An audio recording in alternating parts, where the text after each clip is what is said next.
Afternoon everybody.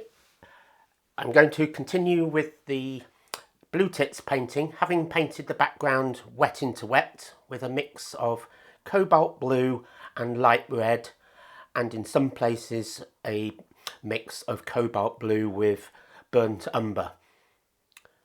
Wet into wet and with quite strong mixes, allowing for the fact that when you paint into wet paper the strength of tone will reduce by about 30 to 40%. So we've got quite a muted, fairly light background so as not to distract from the blue tits. You'll see I've painted one blue tit, or almost, with the exception of its wing, and you can see how much the stronger saturated tones of the blue tit's feathers stand out nicely against the background, and in doing so pushing the background further away from the blue tit and conversely bringing the blue tit forwards towards the viewer. And I'm going to replicate that with the second blue tit below. And for the colours, for the yellow feathering, I'm using lemon yellow, which is quite a cool yellow, quite an acidic yellow, as opposed to cadmium yellow. And the lemon yellow has a little tinge of green made up of cobalt blue and I think cadmium yellow, only a little tinge of that. As you can see in the lower part of the blue tits yellow feathering, it goes a little bit greenish in the shadow. Against the light, it's pure lemon yellow in most cases.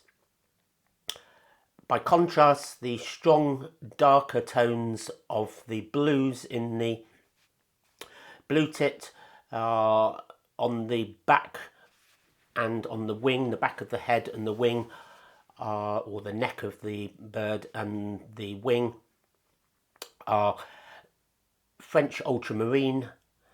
And if you want to darken the French ultramarine, add a little bit of burnt umber and it almost appears black in shadow.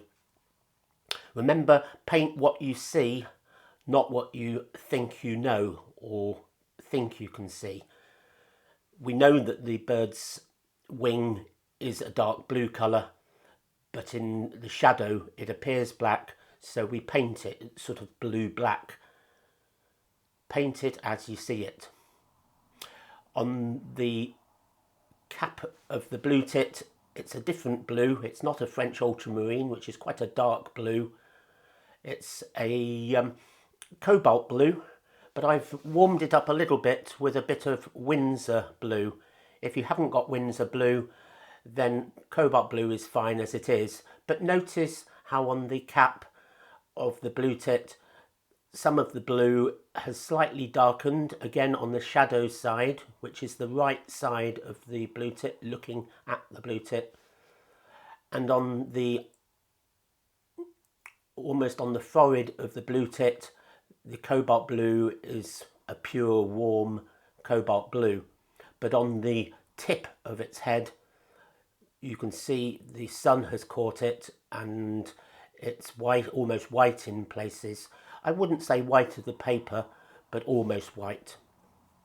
So bear that in mind when you're looking, first of all, at your subject, and take time to look at the subject first and consider carefully what colour mixes you're going to use before even going anywhere near the paper with your brushes and paints.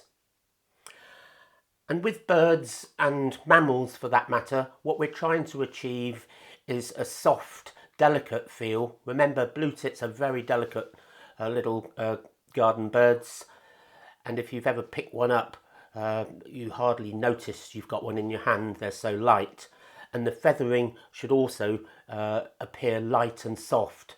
And in the same way we created a soft background by painting wet into wet, we can paint the feathering using the same technique, wet into wet. So wet into wet equals softness. There aren't many hard edges in wildlife unless you're separating dark tones from light tones, so the hard edges might appear between the dark blue feathers and the yellow breast feathers, and the eye stripe, that grey black eye stripe, and the almost what looks like a necklace around the bottom of the blue tit's face, again will be a harder edged paint. And to create hard edges we paint wet onto dry paper. But be careful not to make it look too strident, your hard edges. You can lose some of the edges by dampening the hard edges to soften them off a bit. So as always in watercolour we go from light to dark. So I'm going to start with a wash over the breast of the blue tit. I'm using a number 2 rounded brush to do that.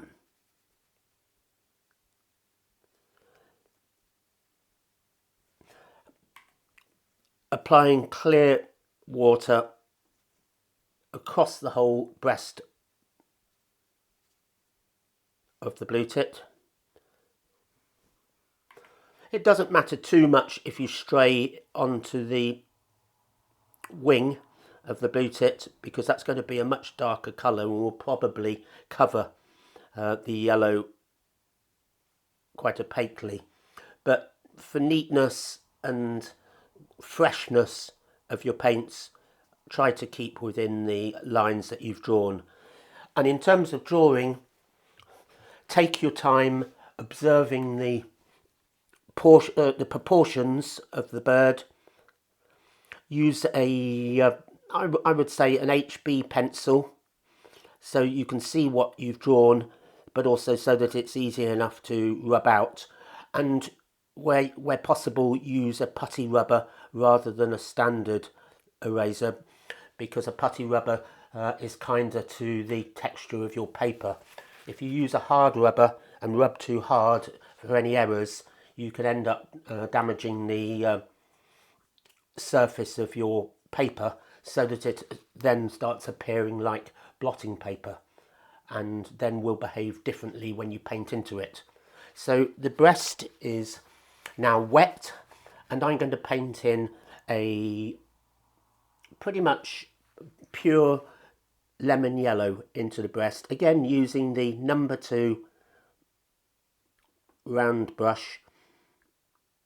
So it's wet into wet, but it's quite controlled because I haven't got too much wet on the paper, and my paint mix is not too watery. It's quite stiff, partly because I want strength of tone, so I don't want too much water in my paint mix, but also because it helps then control where the colour lands. If you put too much water in your paint mix and you paint wet into wet, the paint will bleed out of control, and that's quite difficult then to keep the paint, the yellow for instance here, within the confines of the breast area of the blue tit. So I'm leaving a little white patch on it on the blue tit's belly, taking the lemon yellow of the yellow feathering, the soft feathering of the breast up to the sort of the chin area, if you like, if birds had chins, up to the bottom of the neck of the blue tit. And the yellow is now all in place, the lemon yellow, and I'm just going to let that sink into the paper, establish itself on the paper, and then I can just review it and see if my tones are about right. But with experience, I know quickly to look at it that the bottom half of the chest of the blue tit is a little bit darker in tone, away from the light. The light, you see, the light source, it's coming from the left side. It's hitting the front of the blue tit, and so conversely the shadow area is on the right side of the blue tit as we look at it. So I'm going to drop in a little bit of a green mixed with my lemon yellow into the bottom right side of the blue tit. Again, this is wet into wet, so it will keep the soft appearance of the feathering. It retains that soft appearance. It's only quite subtle. I need to add a little bit more green to strengthen that tone and reflect the shadow that is there. And the shadow helps give an authenticity to the painting, but also helps create form so that it doesn't look like a one-dimensional painting or figure, but actually looks like a real bird, or hopefully, I hope you think so. Observe carefully where the shadow hits the bird. Don't just paint in randomly, because people will notice where the light hits the bird and will expect the shadow to be in the opposite areas to where the light hits it. And there's a little bit of grey shadow cast by the little tufts of the willow on the branch that the blue tit's perching on. So just painting that blue. It's quite dry on my bluey grey. The bluey grey is again cobalt blue with a little bit of light red, and because it's wet into wet, again it softens off nicely, and shadows, unless it's middle of the day, shadows will be fairly soft. The brighter it is in the day, the harsher the shadows, and therefore the harder the edges. But this was earlier morning, not too harsh a light. And that's pretty much it for the breast area and the shadows. Just boost a little bit the shadow on this right side. And I can do this because I know that the breast area is still damp. Once it loses its dampness, and do keep looking at your paper at a low angle to see whether it's still shiny. Once it loses that dampness, if you want soft edges, don't go into the drying paper. Leave it until it's dry. Wet the same area that you want soft, wet onto wet effect, and then drop in your colour wet into wet. Be patient, don't rush it. So that's drying off now, the breast of the blue tit. So I'm not going to touch this wing area yet, otherwise it will bleed into the breast. The blue of the wing will bleed into the yellow breast and create greens where I don't want them, and I'll lose that hard edge where the wing meets the breast. I need to retain that hard edge. So what I'll do is I'll work away from this wet breast area, the yellow breast area, and I'll wet the cap of the blue tit. Not too much water on your brush, because we want to keep the paint within the confines of the cap of the blue tit, and we also want to be able to control our paint when we paint into the cap, wet into wet, or almost really damp into damp. So for the cap of the blue tit, I'm using a combination of cobalt blue. I'm stretching a little bit to find my cobalt blue, and a little bit of Windsor blue, which is a really bright blue. It's slightly artificial looking, really, but it's perfect to really boost the colouring in the cap of the blue tit. So remember, this is wet into wet or damp into damp. So again, I'll have a nice soft edge, generally speaking, to the cap. Aren't they beautiful birds? Very underrated blue tits because we see so many of them. But I'm on the side of the underdog, and I like the birds that aren't really rated like the big hitters. And I'm just going to soften that blue again with a damp brush while it's still wet but stiffish, the blue. And there we go, we've got the cap of the blue tit with a little bit of highlight right on the crown of the blue tit's head. And that's your blue tit's head. And as I mentioned, on the shadow side we have a bit of darker blue, and this is a bit of pure French ultramarine on the back of the blue tit's head there. Not that noticeable at such a small size. I'm painting on A5 paper. The blue tit is probably about, I'm guessing, about 8 centimetres long, so I'm painting at quite a small size. And that's because I've got small brushes with me. So that's the crown of the blue tit completed. I'm looking again at my paper. I'm looking at a low angle to see if the breast of the blue tit is dry or whether it's still damp. I don't want to paint the wing of the blue tit here if the breast is still damp. It looks dry, but I'm going to double check by just using my knuckle, and I can feel that it's a bit cool, the paper, so that suggests that it's still a little bit damp.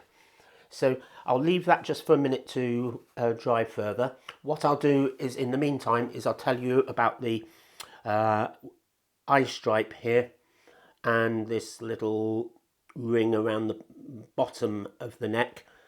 I use a mixture of French ultramarine and burnt umber to create my black. I don't use pure black in my palette. In fact, I haven't got any black paint because it's quite deadening black. But French ultramarine and burnt umber, a dark brown and a blue in your palette, work very well when mixed to create a black. And you've got control by using those colours as to how blue or how brown your black looks. In other words, how dark and cool or how warm your black can look. Because in painting terms, there are different blacks. There are sort of grey blacks, and there are really harsh, strident blacks. So I'm looking carefully at my photo source, my own photo, and where the sun is hitting the eye stripe here, it will be a slightly warmer black, and in the shadow side of the head, the eye stripe will be a cooler black. So my mix then, as I say, is French ultramarine and some burnt umber. And really key now with painting such a tiny line, a really quite thin line, is to have quite a stiff mix of paint on your palette. What you don't want is a lot of water in your mix. It almost should be difficult to brush it if you brush it across a piece of test paper. If it's too wet, your mix, just take some of the paint off on a kitchen towel and test it again. Too much paint or too much water in your paint on your brush will lead to a thick, heavy line, but we need a fine line here. And I'm using a number 0 round brush, a very small brush, not much in the way of hairs on the brush. And it's dampish, that's all. A damp brush, if you like, and quite a stiff mix of this blue-black colour. And I'm going to take a little bit off my brush onto my paper towel and then paint very carefully in stages.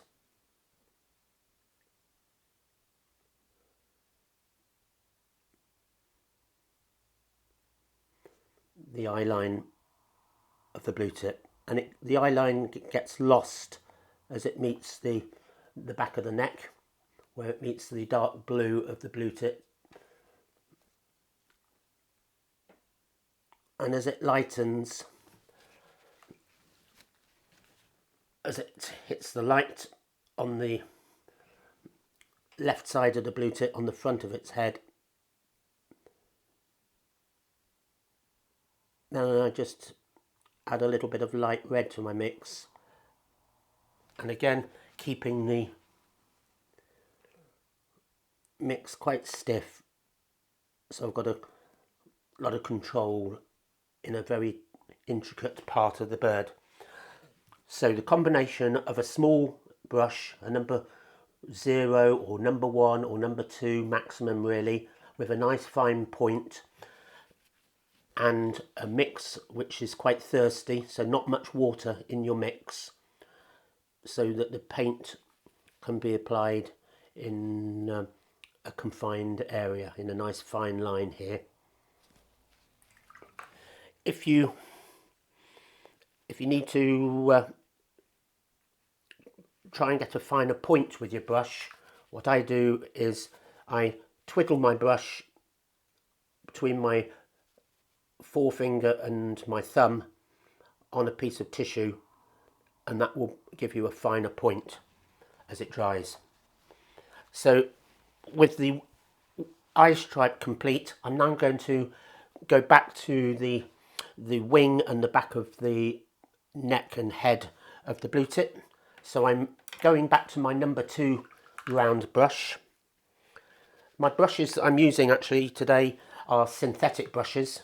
Synthetic brushes hold a nice fine point, but they don't hold a lot of paint so easily as natural hair brushes, but I don't need a lot of paint or a lot of water for that matter for such a confined space or small area of painting. So I'm just going to wet the wing of the blue tip. Not too much water on your brush, just enough to dampen the wing area and the neck area. And again, at a low angle, have a look at what you've wet to make sure you haven't applied too much water to the area you're going to paint. And the reason I say that is if you apply too much water to the point that it is standing proud of the paper, when you paint into it, you can end up with quite hard ridges appearing at the edges of the area you've painted, which can make your subject look like it's cut out, a bit contrived and a bit odd.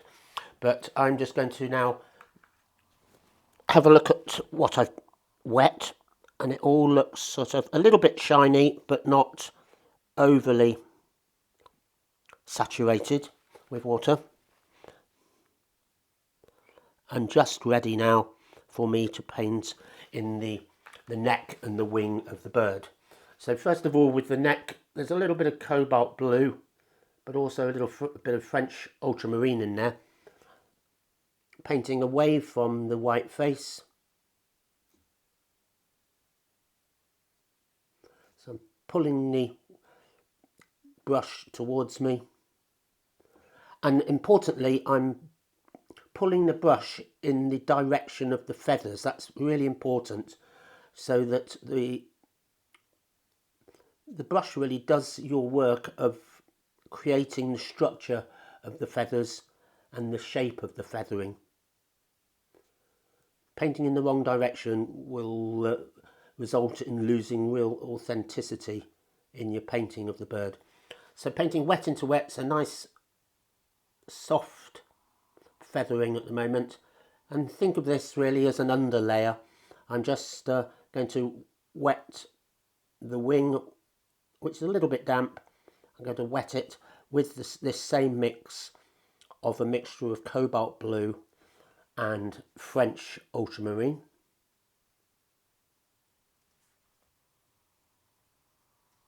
Taking it all the way down to where the wing meets the bird's tail feather. So the back of the bird, the wing should I say, and the neck is damp, and now's the time for me to drop in, while it's damp, a little bit of French ultramarine, pure French ultramarine here.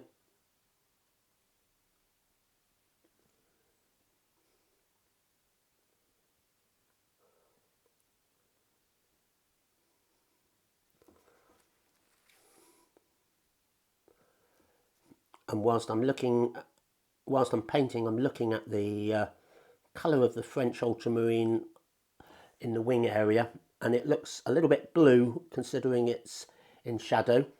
So rather than it be a pure French ultramarine, what I'm going to do is, while it's damp, I'm going to also add a bit of burnt umber to a French ultramarine mix. So this is damp into damp, if you like, to darken that wing area.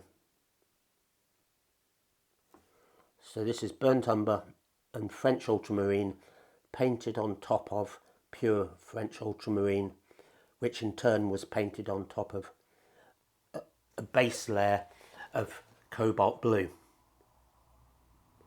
And the neck is beginning to dry, so I'm just going to clean my brush,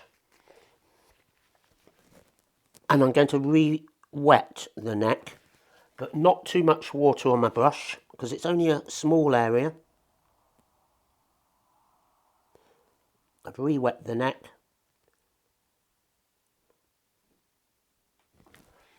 And now I'm going to drop in again some cobalt blue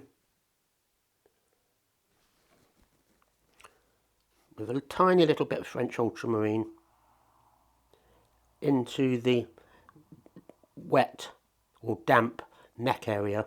Again, using this number 2 brush still, so that I can paint with precision. And again, painting in the direction of the feathers. So all the time I'm observing the painting, the photo source whilst I'm painting. Painting reminds me a little bit, when painting from a photo source, of learning to reverse a car into a parking space. You having to look all the time in all different directions, keep reassessing where you are. And so it is with painting, looking at other aspects of the bird in this case, and checking that you are painting in the right areas, in the right tones. So there I've painted in the neck of the bird here in cobalt blue with a tiny bit of French ultramarine, and the wing and the back of the bird in French ultramarine with a bit of burnt umber to just darken that blue. And that contrasts really nicely now with the beautiful yellow feathering of the breast of the bird. I'm just tidying up now the wing. And that's pretty much it for much of the colourful parts of the blue tit. What I'm going to do now is just paint in the bill of the blue tit, and the bill's a sort of grey colour, so you could use a bit of cobalt blue that you might have left on your palette with a bit of burnt umber. So cobalt blue and burnt umber creates a not too stark a grey. And again, I've got a number 0 round, a very fine small round brush. It's a Winsor & Newton Cotman brush, this is. So it's not an expensive brush, but it's effective for the task in hand. I'm painting the bill very carefully. Again, with a brush that's quite thirsty. In other words, the brush hasn't got much water on it and has not got a large amount of paint on, so that I can paint with precision. And there's the bill painted on the blue tit. Now if I look at the face of the blue tit, because everything else adjacent to the white facial disc is dry, I can just wet the face with clear water. Again, looking at a low angle at the face whilst I wet it.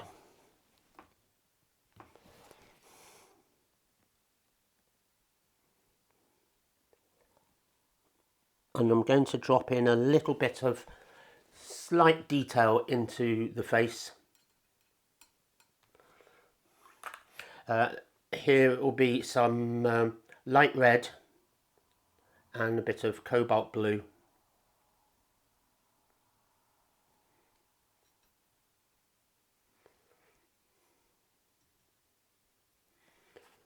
To suggest wet into wet here. A very, very subtle bit of light feathering around the eye. I haven't got quite enough paint on my brush so that it's not picking up. And because I'm painting into damp white clear paper, what I paint is quite subtle and quite soft, no hard edges. And that will make sure that the viewer's eye isn't detracted from the beauty of the blue tit's face. So now time to reassess my painting. You can go and have a gin or go and have a coffee, or you can just sit and listen to the radio for a couple of minutes or something like that. Whatever, it's a good idea to take time to just have a bit of a rest and reassess where you are with the painting. Sometimes you can see things that aren't right, or you want to tweak something, but don't overwork the painting.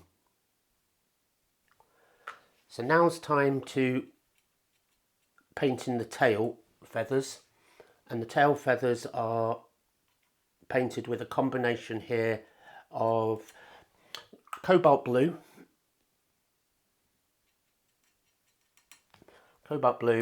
and a little bit of light red, only a small amount of light red. Cobalt blue, I'd say about 70% cobalt blue or 80% cobalt blue, and then a tiny amount of light red. It's quite a strong tinting colour, light red, so not too much. It's quite powerful, so not too much of it in your mix. So again, I wet the tail feathers first, and I'm going to leave space for the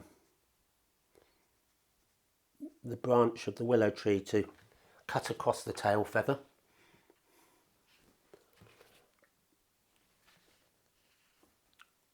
And then I just, whilst the tail feathers are damp, with quite a dry mix, I've just taken a little bit of my paint off onto my kitchen towel just to dry my brush a bit. Brush in this cobalt blue light red mix. It's quite subtle, and that creates the tail feathers of the blue tit. If I wanted to add a little bit of detail, because there's a bit of shadow area in the tail feathers, so I'm just going to wait for the tail feathers to dry a bit, testing with my finger. Looking at my painting at a low angle, I can see that tail feather area is drying nicely to the point where the paper is going from shiny to matte, and at that point I'll brush in with quite a stiffish mix of cobalt blue and burnt umber, so a slightly darker grey.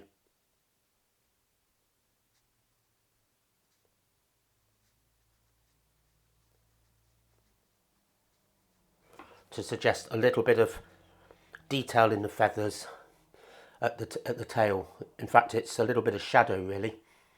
And that's as far as I'm going to go with the blue tit. I don't really need to add much more. What I do need to do is paint the legs in, which I'll do at another point.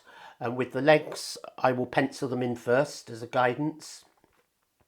And I'll use a very thirsty brush. So a brush with little water on it and little water in my paint. So that I can paint with precision a fine line for the delicate legs of the blue tit, and it again will be a greyish colour. But what I'm looking at my blue tit now, what I can see is really the breast feathers now juxtaposed against the wing look a little bit flat and a bit lame, in not very strong in colour. So I'm going to strengthen by wetting the breast feathers again, strengthen the saturation, or increase the saturation should I say, of the lovely yellow breast feathers. So my blue tit's breast feathers are wet again first.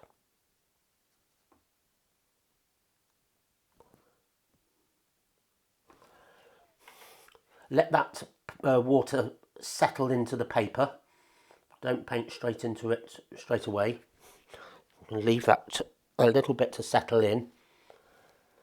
And now I've picked up some of my lemon yellow with a very, very slight tinge of green, and brushing away from the blue, brushing towards me.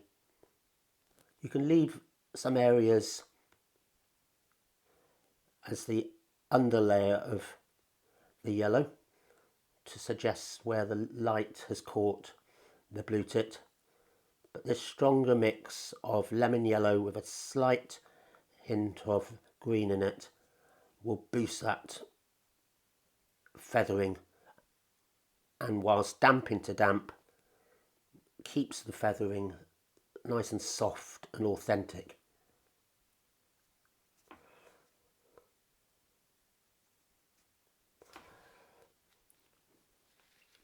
And for the bottom corner of the blue tit, I'm just going to paint in some shadow and there's a little bit of shadow cast by the neck here.